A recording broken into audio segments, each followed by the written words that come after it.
kun sä lähdet kiipeämään, niin jalka tulee tähän tangolle näin.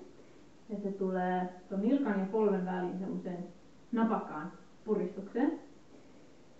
Ja tarkemmin sanoen se tanko tulee tuohon pikkuvarpaan tyveen tai tuohon jalkapöydän tähän ulkosyrjään oikeastaan. Eli se ei ole ihan tällä nilkasta. Näkyy. Laittaa se kohta. Eli tänne jää tämmönen rako. Ja nilkka saa olla ihan ronskisti koukussa, ei tarvitse nyt ruveta suoristelemaan niitä ja olemaan nätti, koska tässä on paljon vaikeampi saada se tonne nilkan ja polven väliin, jos sulla on nilkka suorassa.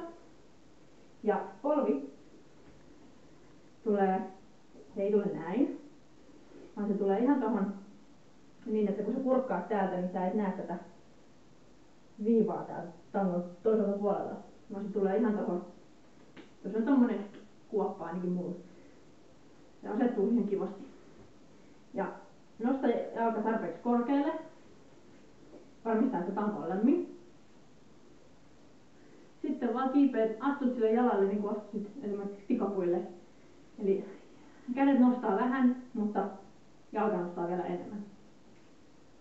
Eli niin kuin huomaat, jos mä pitäisin nilkan suorana, yrittäisin olla kaunis niin kuin tangolle se kuuluu, niin mä en saa sitä läheskään yhtä hyvin ja se valuu alas. Eli sit kun se nilkka on koukussa, niin se puristuu hyvin tangossa. Ja sitten mä pääsen astumaan siihen ihan normaalisti. Ja sitten mä pystyn, kun mä laitan tuon jalan tohon toisen jalan tohon eteen, niin mä pystyn esimerkiksi tekemään näin. Eli mulla on se pito tuolla jalalla. Eli mun ei tarvitse saman tien roippaa täällä käsiin varmasti, kun sä oot siellä tangolla.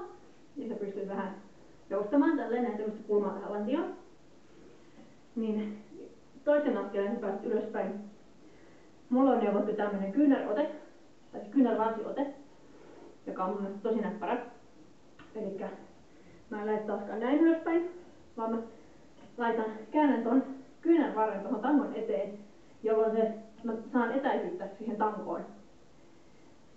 Ja sitten mä pystyn irrottamaan jalat, nostamaan sen uudestaan tuohon saman asentoon, mistä lähdettiin, ja kiipeämään ylös. Ja sit mä oon täällä katossa. Napakkaa twisti ote tonne nilkan ja polven väliin, astuminen ylös, kädet ylemmät, kyynärvarsiote, jalat irti, taas se napakka puristus tonne nilkan ja polven väliin. Ja ylös.